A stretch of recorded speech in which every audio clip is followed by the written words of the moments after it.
আমরা দেখলাম যে বিজেপি তৃণমূলের স্বাভাবিক বন্ধু এটাই বলে আসছে বামপন্থীরা। সেই ক্ষেত্রেই কি এই সাবধানতা? আমি বলছি সবসময় ইঙ্গিত ইঙ্গিত বহ বিষয়গুলো বিরোধী দল, এই রাজ্যের প্রধান বিরোধী দল কিন্তু বিজেপি। সেই ক্ষেত্রে স্বাভাবিক বন্ধুত্বের নিয়মেই কি এই কিছুই না। মমতা বন্দ্যোপাধ্যায় তো এখন বুঝতে পারছেন আগামী দিনে কি পরিস্থিতি হতে চলেছে কীভাবে।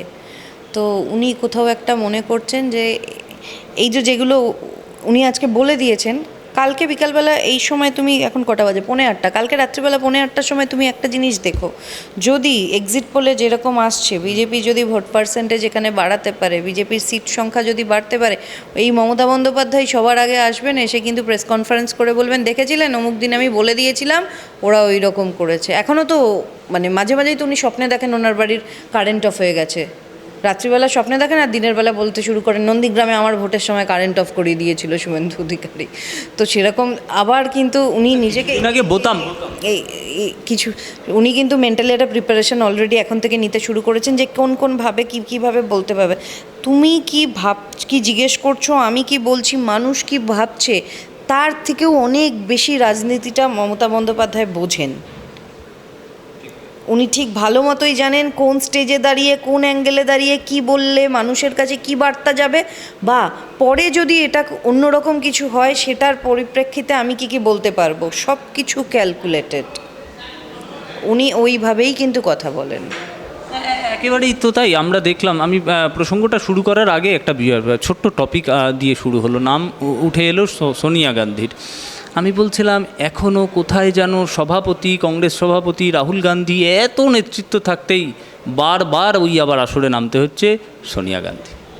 না, উনি তো পার্টির একজন, হাইকমান্ডের একজন মেম্বার। হাইকমান্ডে 5 জনের মধ্যে সোনিয়া গান্ধী আছেন, তো সুতরাং ওনার তো কিছু তো বলতে হবে এই আসরে নেমে, কারণ উনি এখনও অবধি তো রাহুল গান্ধীকে শেখাতে পারেননি কী বলা উচিত কী বলা উচিত না। যখন সংগঠনে জোর দেওয়ার দরকার ছিল রাহুল গান্ধী তখন হাঁটতে বেরিয়ে গেলেন। ওই হাঁটা কি, মানে ওই হাঁটাটার প্রভাব আলটিমেট কী পড়লো? কোথাও দেখতে পাচ্ছ ওই হাঁটাটার প্রভাব কোথায় পড়লো? এই গান্ধী পরিবার নিজেদেরকে সর্বসর্বা কংগ্রেসের ভাবছে দিল্লিতে বসে, বাকি স্টেটগুলোর কি পরিস্থিতি ওনারা করে রেখেছেন। পশ্চিমবঙ্গে দেখেছো সোনিয়া গান্ধী রাহুল গান্ধীকে একদিনও আসতে?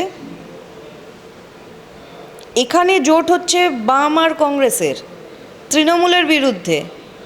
আবার হাইকমান্ড থেকে যারা আছে তারা, স্পেশালি গান্ধী পরিবার, তারা আবার পশ্চিমবঙ্গে এই পুরো লোকসভা ভোটে একদিন মুখ দেখানোর প্রয়োজন মনে করছে না। কেন? এখানে এলে তৃণমূলের বিরুদ্ধে বলতে হবে। জোট দেখলেই মানুষের প্রত্যাখ্যান করা উচিত। প্লেন অ্যান্ড খুব সিম্পল একটা ব্যাপার আমি তোমাকে বলছি। সোনিয়া গান্ধীকে আসরে নামতে হবে, কিন্তু এটাও মাথায় রাখতে হবে যে সোনিয়া গান্ধীর খুব প্রিয় একজন মানুষ মমতা বন্দ্যোপাধ্যায়, তারই বিরুদ্ধে কিন্তু আবার এখানে কংগ্রেস লড়ছে। তাহলে কি এটা রাজ্য প্রদেশ কংগ্রেস, ওটা দিল্লি কংগ্রেস, দুটো কি আলাদা? সুতরাং এই মুহূর্তে তো আসরে ওনাকে নামতে হবেই। একদম প্রসঙ্গটা আমরা শেষের দিকে চলে এসেছি। বিরোধীদের মুখ নেই এ রাজ্যে বিরোধী দলের প্রধানমন্ত্রীর মুখ যেরকম রয়েছে বিজেপির ক্ষেত্রে, সেরকম মুখ্যমন্ত্রীর মুখ কিন্তু নেই সেরকমভাবে। আমি পাশাপাশি সিপিএম তাদেরও সেরকম মুখ করে যে এগিয়েছে, এই জায়গায় বেশ কিছু অ্যাডভান্টেজ পাচ্ছে না তৃণমূল।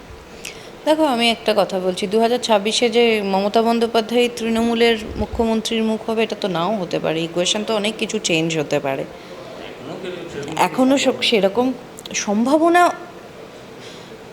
রাজনীতি তো সম্ভাবনাময় শিল্প। আজকে আমি যেটা আলোচনা করছি, কালকে ভোটের রেজাল্ট আউট হয়ে যাওয়ার পরে যে সেটা চেঞ্জ হয়ে যাবে না, তুমি সেটাকে বলতে পারো না, বা আমিও সেটাকে বলতে পারি না। সেটা অনেক কিছু হয়তো চেঞ্জ হয়ে যাবে, ইকুয়েশন অনেক কিছু, নতুন ফরমেশন অনেক কিছু হবে। সুতরাং সেক্ষেত্রে বামেদের ক্ষেত্রে বলো বা বিজেপির ক্ষেত্রে বলো, কংগ্রেসকে আমি দূরেই সরিয়ে রাখলাম। তারা ভোটে লড়ছে বলে বা তাদের ভোটে লড়ার ইচ্ছা আছে বলে আমার তো মনে হয় না। সেক্ষেত্রে তাদের এখনও মুখ্যমন্ত্রী কে হবে তাদের মুখ দেখা যাচ্ছে না। তুমি যে এই প্রশ্নটা করলে, সেখানে 26 এখনও 2 বছর দেরি। কালকের ভোটের রেজাল্টটা ভীষণ রকমভাবে ইম্পর্টেন্ট। যতক্ষণ না সেই রেজাল্টটা ক্লিয়ার হচ্ছে, আমরা আজকে এটা কথা বলছি, 7 দিন পরে তুমি দেখবে আমরা যে ধরনের ভাবনা চিন্তা করছি, এটা হতে পারে ওটা হতে পারে, বিজেপি 25টা পেতে পারে বা বিজেপি 15টা পেতে পারে বা তৃণমূল 30টা পেতে পারে, বাকিরা মিলে 12টা পেতে পারে। যে ধরনেরই আমরা চিন্তাভাবনা করছি না কেন, অনেক কিছু চেঞ্জ হয়ে যাবে। তখন প্রত্যেকটা দলের কাছে না 26-এর জন্য ভিশনটা পুরো ক্লিয়ার হয়ে যাবে, যে তারা নিজেরা কি করতে চায়, মানুষকে কি দিতে চায়, তাদের আগামী দিনের নেতৃত্ব কি দেবে, সম্পূর্ণটাই এই ভোটের রেজাল্টের উপর ডিপেন্ড করছে। একেবারে স্পেসিফিকভাবে জেনে নেব ভোট পরবর্তী হিংসা, এই যেন ঐতিহ্য হয়ে গিয়েছে বাংলায়।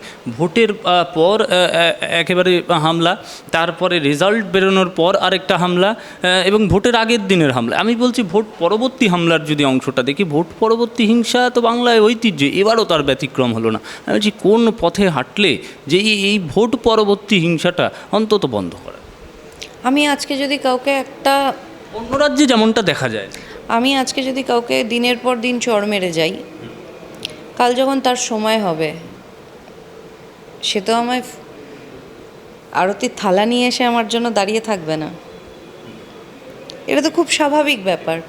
লাস্ট 12 বছরে 13 বছরে শাসক দল যেভাবে মানুষের ওপর অত্যাচার করেছে, কালকে যদি তারা যদি না থাকে, উল্টে যদি আবার তাদের প্রতি অন্যরকম আক্রমণ চলে আসে, না আসুক সেটাই আমি চাই। সবাই আমরা সেটাই চাইবো, সুস্থ সমাজ যে কোনো মানুষই এটাই চাইবে। কিন্তু সেটা যদি হয়, অবাক তোমার কিচ্ছু হওয়ার নেই, আমারও অবাক কিছু হওয়ার নেই। ভোটের নাম করে, ভোটের আগে ভোটের পরে মানুষকে যেভাবে, বা বিরোধী নেতাদের বিরোধী কর্মীদের, বিরোধী যে কোনো দলের কর্মীদের যেভাবে এরা যেভাবে মানে মারধর করছে, টর্চার করছে, অত্যাচার করছে, বাড়ি ছাড়া হয়ে রয়েছে। সুতরাং আমি জানি না পশ্চিমবঙ্গে এই ট্রেনটা কবে চালু হলো। আমরা যখন ছোট ছিলাম তখন বামেদেরও দেখতাম, বামেরাও কিছু ক্ষেত্রে জিতেছে। 2009 সালে যখন প্রথম মানে অনেকগুলো সিট পেল তৃণমূল, তখন তুমি দেখেছিলে এইরকম পরিস্থিতি? আমি তো শুনিনি কাউকে বলতে যে সে কোনো রকমভাবে বাড়ি ছাড়া হয়েছে বা অন্য রকম কিছু হয়েছে। আমি রোজ কোনো না কোনো খুনোখুনি শুনছি। একটা পঞ্চায়েত ভোট, মানে আমার জীবনের সাথে জানো তো পঞ্চায়েত ভোটটা না অনেক, আমি পঞ্চায়েত ভোটার না, বাট অনেক কিছু আমি দেখেছি, অনেক কিছু শিখেছি। এর আগের বার যখন পঞ্চায়েত ভোট হচ্ছিল, এর আগের ফেজটা 2018 সালে, তখন আমি দেখেছিলাম, তখন সবে আমি প্র্যাকটিসে এসেছি, তখন দেখেছি যে কি ভয়াবহ হতে পারে। এবার দেখলাম সেটাকেও ছাপিয়ে গেল। 2023 সালের একটা ছোট ঘটনা মনে করিয়ে দিই। 2023 সালে সমবায় সমিতির একটা নির্বাচনকে কেন্দ্র করে একজন খুন হয়। একটা কথা বলো, যখন মানুষ জানতে পারছে যে আমি হেরে যাচ্ছি, সে তখনই এইগুলো করবে।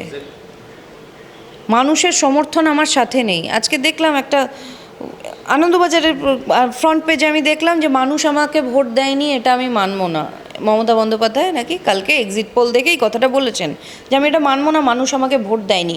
যদি আপনার অতই আত্মবিশ্বাস আছে, মানুষ আপনাকে ভোট দেবে, আপনি মানুষের জন্য প্রচুর করেছেন, বছরে বছরে আপনি প্রচুর চাকরি দিয়েছেন, প্রত্যেকটা ঘরে ঘরে একটা করে ছেলে সরকারি চাকরি করছে, একটা করে মেয়ে স্কুল টিচার, লাস্ট 10 বছর 12 বছরে উনি এগুলো করে গেছেন, যে ওনার এতটা নিজের প্রতি আত্মবিশ্বাস রয়েছে, তাহলে সেক্ষেত্রে এই খুন, রাহাজানি, অত্যাচার, বিরোধীদের সাথে এই ধরনের প্রয়োজনটা কি? মানুষ কখন করে? তখনই তো করে যখন দেখে যে পায়ের নিচ থেকে জমি সরে যাচ্ছে। স্পেসিফিকভাবে শেষ করব, তৃণমূল, বিজেপি, কংগ্রেস এবং বাম জোট ঠিক ছবিটা কি দাঁড়াতে পারে? দেখো, প্রথম কথা, বামেরা জোটে এখানে আছে বলে জানি না। জোটে যদি থাকে, ইন্ডিয়া অ্যালায়েন্সে রয়েছে, সীতারাম ইয়েচুরি ওখানে বসে রয়েছেন, মমতা বন্দ্যোপাধ্যায়ের সাথে ডি রাজা জড়িয়ে ধরছেন। কি এখানে বিমানবাবু, অধীরবাবু একসঙ্গে মিটিং সীতারাম ইয়েচুরি করেছে তো, কিন্তু ওখানে তো হয়নি সেটা। বলছি আসন সংখ্যার নিরিখে ছবিটা কি দাঁড়াতে?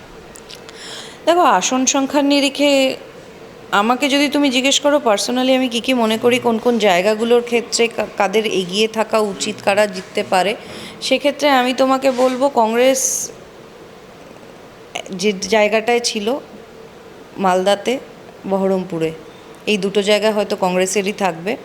যদি না থাকে অবাক হওয়ার কিছু হবে না, কিন্তু কারণ কংগ্রেসের হাইকমান্ড পশ্চিমবঙ্গের মানুষকে মানুষই মনে করে না, ভোটারদের ভোটারই মনে করে না। যেটা আমি বারবার বলছি, এত বড় একটা ইম্পর্ট্যান্ট একটা ভোট হয়ে গেল, দেশের সর্বোচ্চ ভোট, গান্ধী পরিবারের কারোর একটু সময় হলো না এখানে আসার? একটাই কারণ, তৃণমূলের বিরোধিতা করবে না এখানে এসে। ধান্দাবাজি করে করে তো সারা জীবন চলা যায় না, মানুষ তো বুঝতে পারছে। সেখানে যদি কংগ্রেস 1% ভোট এখানে পায় না পশ্চিমবঙ্গে, অবাক হওয়ার কিছু কিন্তু থাকবে না, কারণ এরা নিজেরা ক্লিয়ার না যে এরা পশ্চিমবঙ্গে কী চায়, দিল্লিতে কী চায়। ভোটটা আলটিমেট তো দিল্লির জন্য হচ্ছে, পশ্চিমবঙ্গের জন্য তো এই মুহূর্তে হচ্ছে না।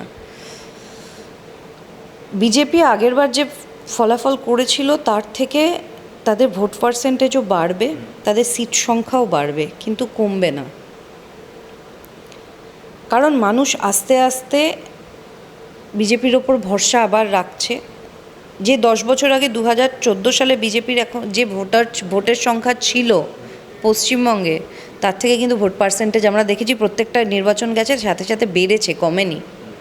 সুতরাং সেই দিকটা দেখে তাদের তুমি যদি গ্রাফটা দেখো, আস্তে আস্তে যখন তারা ওপরে উঠেছে, 24-এর ভোটটাও কিন্তু সেভাবে একই রকমভাবে হবে। আর লাস্ট 2 বছর, আমি বেশি যাব না, 2 বছর এই পার্থ চ্যাটার্জি থেকে শুরু করে এসে লাস্টে শিক্ষা না খাদ্য অবধি, এই অবধি যে পরপর এদের যে স্ক্যাম, এরা মানুষকে যেভাবে ঠকিয়েছে, মানুষের সাথে যে ব্যবহার করেছে, সেইটার প্রভাব তো এদের ভোট বাক্সে পড়তে বাধ্য। সাধারণ মানুষ তো সেইভাবে হলেও, আরে সবাই তো লক্ষ্মীর ভাণ্ডার নেয় না রে ভাই, কিছু তো শিক্ষিত ছেলে মেয়ে রয়েছে, বারবার যেটা বলছি, তাদের তো চাকরির প্রয়োজন, তারা মুখ ঘুরিয়ে নিলেই কিন্তু এই তৃণমূল 20 নিচে নেমে যাবে, সেটার সম্ভাবনা কিন্তু প্রবল। আমি একটু ছোট্ট করে বেশি সময় নেব, একটা ছোট্ট ঘটনা, অন্য ঘটনা, একদম ভোট থেকে সরে যাচ্ছি। শুটিয়ার বরুণ বিশ্বাসের কথা আপনার মনে থাকবে, জ্যোতিপ্রিয় মল্লিক কিন্তু জড়িয়ে পড়েছিলেন সেই ঘটনায়, একদম খুনের অভিযোগ ছিল। তার পরিবার আর তার দিদি প্রমীলা রায় বিশ্বাস যেমনটা আমাদের জানিয়েছে। আজকের দিনে কোথাও একটা মনে হয় যে এই জ্যোতিপ্রিয় মল্লিক জেলে থাকার সময় কোথাও যেন একটা সেই শুটিয়া অঞ্চল, গোবরডাঙ্গা অঞ্চলের সেই বরুণের আত্মা শান্তি পাচ্ছে। দেখো, তুমি একটা লেম্যান হিসেবে যদি আমাকে জিজ্ঞেস করো, তাহলে আমি বলবো যে হ্যাঁ, উনি জেলে গেছেন, ভালো হয়েছেন, কিন্তু বিষয়টা হচ্ছে একজন আইনজীবী হিসেবে আমি সব ধরনের কথা তো আর আমার মুখে মানায় না। ইডি মানে জ্যোতিপ্রিয় মল্লিক যে কারণে তোমার জেলে গেছে সেই কারণ, আর বরুণ বিশ্বাসের তখন যে কারণে ওনার জেলে থাকা উচিত ছিল, দুটো সম্পূর্ণ আলাদা। মামলা পেন্ডিং, সেই মামলাটা কিন্তু পেন্ডিং। সেটার শাস্তি পেলে বলা যাবে যে হ্যাঁ, যেটা হয়েছে সেটা, সেই শাস্তিটা উনি পেয়েছেন, সেক্ষেত্রে ঠিকই আছে। যতক্ষণ না ওইটার নাম জড়িয়ে পড়ার পরেও উনি শাস্তি পাচ্ছেন, ততক্ষণ আমি বলবো এই যে খাদ্যমন্ত্রী হিসেবে উনি জেলে গেছেন, দুটোকে কখনোই মিলিয়ে দেওয়া যায় না।